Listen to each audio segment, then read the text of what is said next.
Two vintage vinyl junkies will go head-to-head in a musical battle of wits and skill for the chance of winning a fabulous mystery prize today on Collector Showdown. You're experiencing it the same way it was experienced 50 years ago. It's the best sound you can get. AC/DC. I've got Decca. Here we've got another clue. I think I know this one. I hope you're ready to rock and roll. I am rock and roll.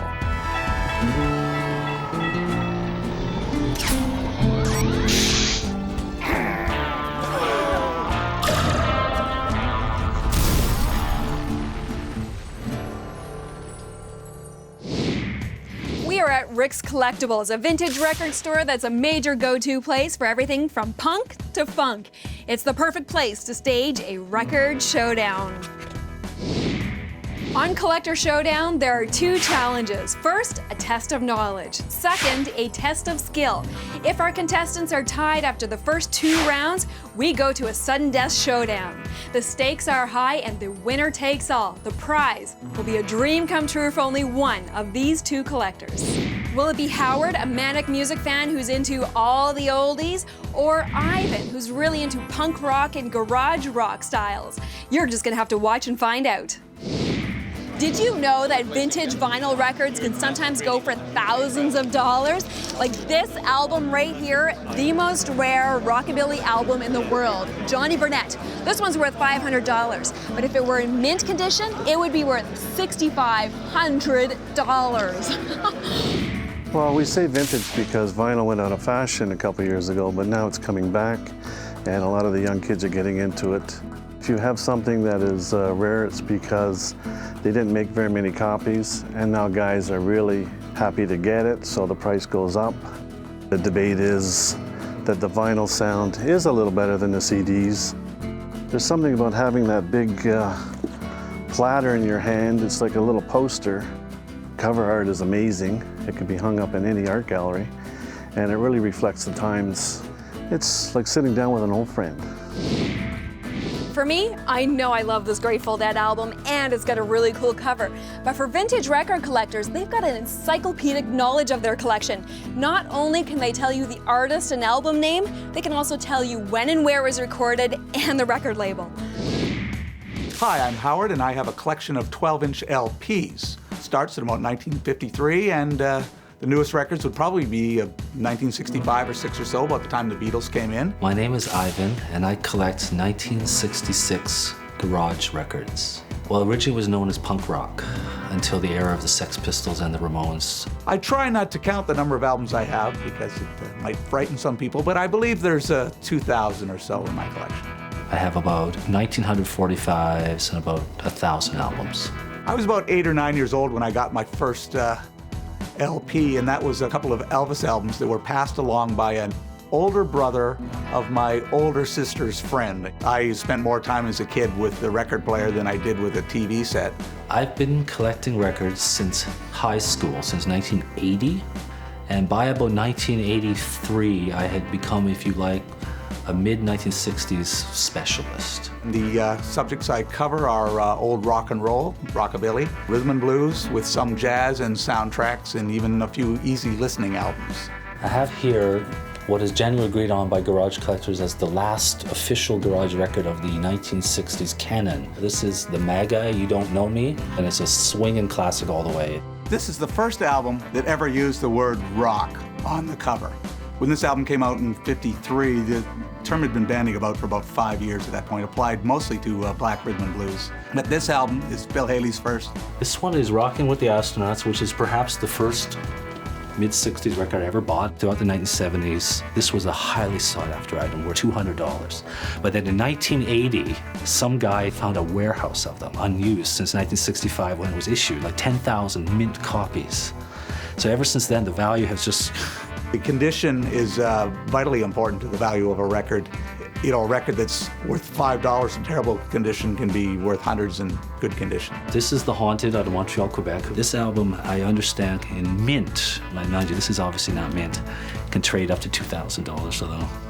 This is James Brown's first album. Now, the curious thing about this is James Brown isn't on the front. In the 50s, a lot of record distributors in the southern states would not distribute your record if you had black people on the front. There isn't even a picture on the back. This is one of my favorite records.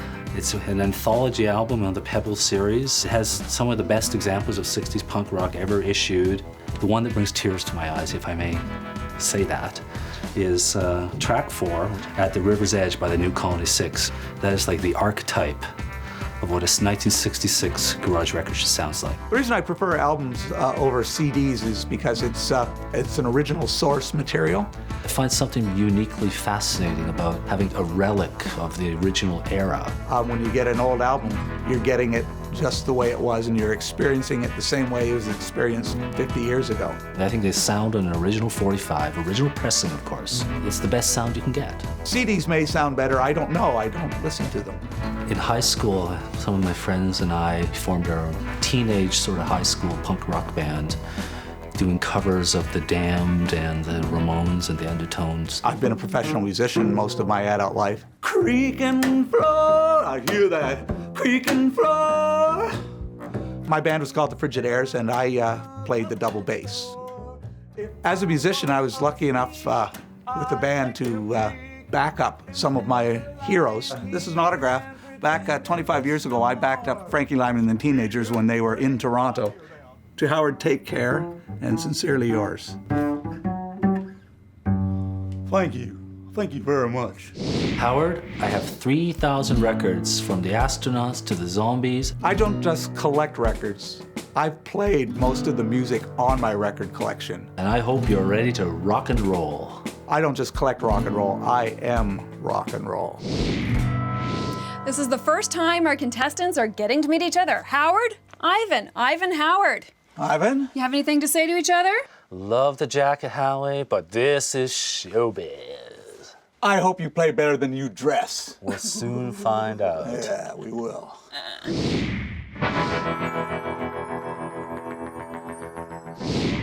Round 1 is a test of knowledge. I will ask each contestant 9 questions relating to the world of vintage records. Whoever gets the most questions right wins round 1.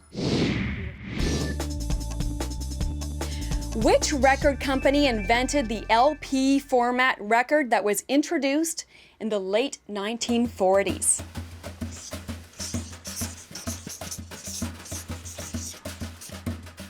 Well, that was quick. Ivan, what do you think it is? Columbia. Howard? I've got Decca. Decca. Well, I can tell you right off the bat, one of you got this answer right. And that person is Ivan. The answer, woohoo! The answer is Columbia Records. They were the first record company to successfully come out with a long sought after, long playing LP record in 1948. The sound quality was better, they were lighter, non-breakable, but most importantly, they increased the playing time on an individual record by at least 5-fold. Ivan, you have 1, Howard 0. Still Non-breakable, eh? I bet you I could break them. I bet you I could too. Which well-known hard rock band had a song that when you play it backwards supposedly says, "Here's to my sweet Satan"? Who knows this one? Ivan, what's your answer? AC/DC. Howard, who do you think it is? I've got the Beatles. We were playing a lot of records backwards back then. Well, the Beatles actually were the first band that people thought that when you play it backwards, it plays something like Paul is Dead. But the band that recorded a song that supposedly when you play it backwards says, "Here's to my sweet Satan," Led Zeppelin, "Stairway to Heaven." Of course, the band denied that. My turntable only plays forwards. I missed that. All right, Ivan, you have 1 still, Howard 0. Okay. And now we're going to see how well you know the actual physical records. What type of records was partly made from the excretion of the Southeast Asian beetle, the Cocos lacca? Think back to records. We're definitely in the vintage era here. and the type of records. Ivan, what is your answer? I want to know the type of record. 78 shellac. Howard? Well, I don't have any Beatles, but I've got 78 RPM records. The answer that I was looking for, though, is shellac. Ivan, you got this one right. Very common records from the late 1800s until about 1950. Shellac records were the most common type of records used to record music, and the materials they were made from came from a few sources, and one of those materials was shellac, and it's a natural plastic that's excreted through the pores of Southeast Asian beetle, the Cocos lacca. Yeah. They even have records in Southeast Asia at that time? I have no Doesn't seem idea. fair to take their shellac and not send them any records. Ivan, you have 2 now. Howard, you're still at 0. What derogatory name was rhythm and blues originally referred to as?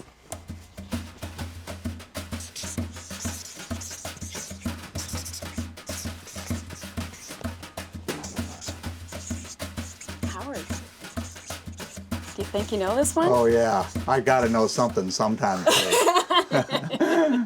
Ivan, what do you think the answer is? Again, I'm taking a shot in the dark. Race records.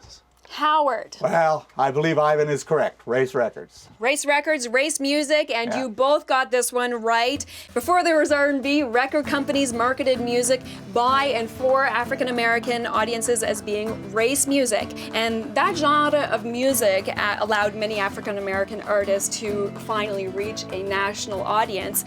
But that term was later deemed offensive, and so they replaced it with rhythm and blues. All right. You've got one, Howard. I'm on one board. for you, Ivan. Now you've got 3. What record company issued the first Beatles record in North America?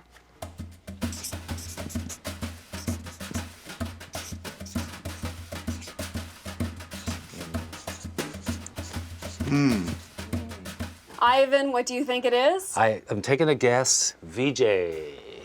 Howard, Looks like I agree with Ivan, VJ. you both say it's VJ Records, but I have to tell you, you are both wrong. The first record company to release a Beatles album in North America was Capital of Canada, and they released Beatlemania. It came out in '63. It was in '64 that VJ Records came out with introducing the Beatles, and Capitol Records in the US came out with its version of Beatlemania. They called Meet the Beatles. Little known fact. That was before I was born. Before you were born. you So were that born. was close. Unfortunately, neither of you got that one right. So Ivan, you still have 3. Howard, 1 for you. Which band could be mistaken for an East Coast band because of the lyrics for their 1966 hit song, Dirty Water, but are actually from Los Angeles?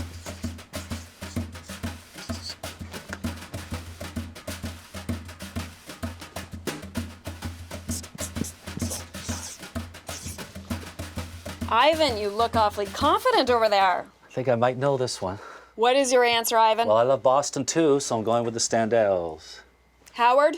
I picked a band that could be mistaken for a band if you listen to them. Fugs, I've never heard of them. I've heard of them. Oh, okay. But one of you got this answer right, and I guess it's obvious which one got this right. Ivan, it is the Standells. Yes. They are a band thought to exemplify the garage rock style, which is like early punk, and people often think the Standells are from Massachusetts because the lyrics of their song, Dirty Water, go, "Oh Boston, you're my home." But they're not. They're from Los Angeles. And people in Boston have adopted that song, and I hear that they play that song, the Boston Bruins and the Boston Red Sox, after the end of every victorious home game. Holy smokes. Yes, holy smokes is right. Ivan, you have 4. Howard, you have 1. We've just finished question number 6. There are 3 questions left. Now, you know what needs to happen for you to even tie up round 1. Right. You need to get all 3 of the next questions right to get 4. Okay. You can put the But- pressure on him now if you like. That will only work if Ivan doesn't get any more of the questions right. And if you tie in round 1, round 2 of Collector Showdown, that's what it becomes all about. Whoever wins round 2 wins. That's only if you tie. Think you're up for this? Pressure's on. Pressure is on. Let's party. Let's party. Who was the man who worked for Columbia Records who invented the concept of cover art? This is a trickier one. Before he came along, records were sold in boring, plain old packages. Ivan, who do you think this is? I think it's Pete Puma. Well, Howard? I don't know him personally. Can't call him by his first name. Jones. Well, you would have had to get this one right and Howard not to even have a chance of tying up in round 1. And I have to tell you, neither of you got this answer right. The answer is Alex Steinweiss. He was the art director for Columbia Records starting in 1939. He convinced Columbia that would be a good idea to design album covers to increase sales as a marketing tool. Columbia Records was a bit cool to the idea because they thought this would just increase production costs, which it did, but it also boosted record sales. Goes down in record history. That's why I buy records. For the covers. For the covers. So, Ivan, you won round 1 of Collector Showdown. Getting even closer to Good work. the fabulous mystery prize. You can still tie it up though. If you win round 2, the skills challenge, you can force the sudden death showdown tiebreaker. Okay. Okay, I'm ready to dance. I'm ready to I saw rumble. his dance. I'm ready to dance. All right. I felt I got lucky on a couple questions maybe, so I'm not taking anything for granted in round 2. I feel that if the questions were zeroed in more on rhythm and blues and some of the better dressers out there in the music world, that I probably would have had a much better showing. If there's an element of luck that plays to my favor, then we'll see what happens. I make no predictions. I think I got good chances in round 2. If you hit my territory, there's nobody can touch me. Don't go anywhere. Round 2 of Collector Showdown next. In round 1 of Collector Showdown, Ivan took the lead in the test of knowledge. Now Howard needs to win round 2, the test of skill, to force the sudden death showdown.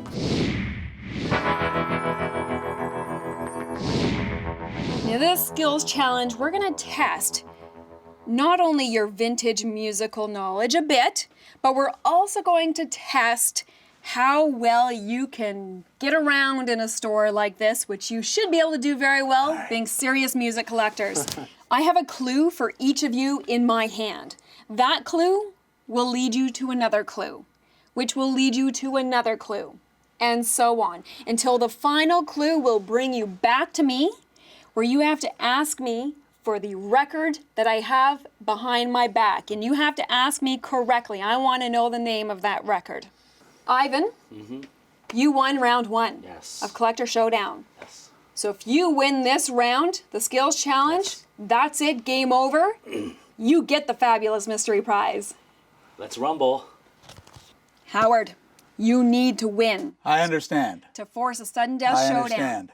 Now it's time for me to give you your clues. Howard, here's yours. And there is yours, Ivan. You ready? Are you set? 5, 4, 3, 2, 1, go! Which other artist died in the infamous plane crash on February 3rd, 1959 with Richie Valens and the Big Bopper? This is a piece of cake. I'm close by right now. Andy Warhol created their emblem depicting the big tongue. This band will direct you to this next clue. I think I know this one. Okay. The answer, of course, is Buddy Holly. Collector Oh, Showdown. Ivan's got his first on one. the Stones 3D album cover, find the Beatles band member that is on Charlie Watts' right arm. This will lead you to the next artist. Here we've got another clue. Which artist earned his nickname playing around in the mud as a child? Find him and you're one step closer to your prize. And Howard's got his first one. And he's off for a second. What? I can't see what that is. Hey, Mr. Waters. Muddy Waters. Okay, now we're on track. Who created the freight train stomp? Find them to find your final clue. Freight train stomp. Beatles.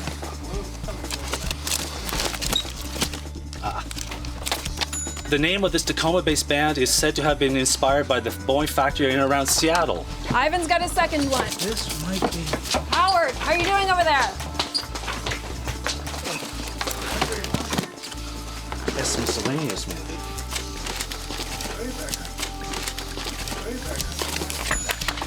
To get your final and winning record, ask Sonia, our host, for Elvis' first #1 record with RCA Victor Records.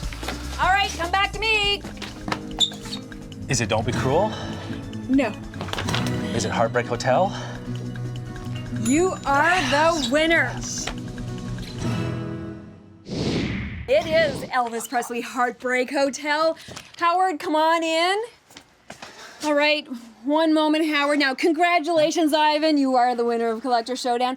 I bet you want to find out about this fabulous mystery prize. I cannot wait. You're just gonna have to wait a few moments longer.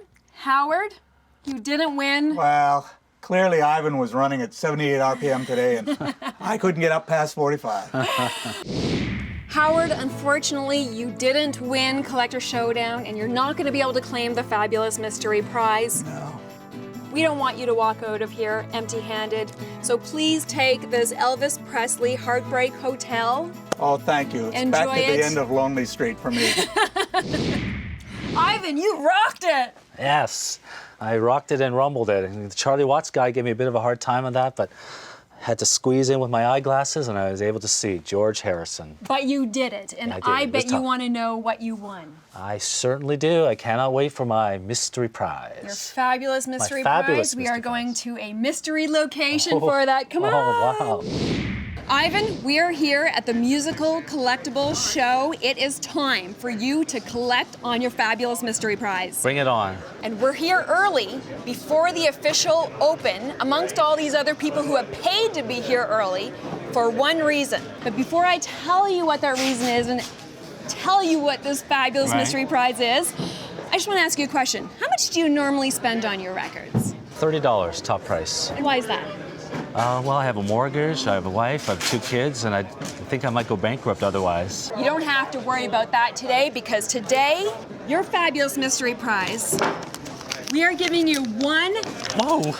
$1,000, Ivan, to spend. Whoa! Whoa! $1,000 to spend. Forget about that $30 cap, but there's one catch. Right. You have a time limit. Okay. 10 minutes to spend it. 10 Whatever you minutes. don't spend in 10 minutes, you've got to give back to us. Okay. You're up for the I'm up challenge? for the 10-minute challenge. Go! Okay. Hey, right here. The staccatos. I'll take that. Staccatos. 150, that's a good start. 6. 1 Thank minute you. down, Shadows of Night. $850. Look at you. 120. He knows what he wants. Is that mint? It's in shrink wrap. In shrink wrap, perfect. Is that a real, it's a fake. We've just passed the 2-minute mark. I'll take that. One. Little Honda, the Beach Boys. $60. 40, 60. 4 minutes down. 60's Garage, here. 60's Garage, look at I that. got that already. We're coming up to 5 minutes. I know, time just zooms on by. Yeah, I'll take that. I'll take that. Take that. Standales, I'll take that. $10. We just passed the 6-minute mark. 6-minute mark. Well, I'm glad I ran into this guy because those albums are fabulous. They're very hard to find those. Belgian Garage, is that original? $60, I'll take it. I'll take a chance on it. I don't even know what that is, but it looks good. The Clan, is that 60? 7 minutes down. Okay, we'll take a chance on them. I don't care where it comes from, as long as it's Garage. How much? 150. 150, let's go for it. 1 minute left. 1 minute left. Countdown. I'll take that for a joke. And one of these. Whatever it is. He's getting a Beatles pen. This is your Yeah, no, 50. I not even did Kiss. And you have 10. 9, 8, 7, 35. 6, 5, 4, 3. 3, No, I don't have 100. 2, 5. 1, and he's getting an Elvis for his last bit of money. Are you all done? No, I have $80 left. All right, Ivan, show me what you got. I have got so much stuff I don't know what I'm going to do in the garage for the next week. I think the highlights of these 3 albums right here, which are local Minneapolis, Minnesota garage band compilation albums, original canonical pressings from the mid-1960s, including the classic Cry Girl by the Candles, Oh, yeah? which is one of the best masterpieces of the garage era. Well, that's awesome. And I see that you got a record there for 150 bucks, Yes, I did. which is more than you Ottawa, normally Ontario's spend? way more than my ordinary record. And a bunch of stuff that I think you were just buying left, right, and center Well, I was there just to going spend the for money it. at the end. 10 minutes is fast. 10 minutes is Fast. really, really That's fast. So how was this? Oh, it was exhilarating. It was the garage 45 vinyl experience of a lifetime.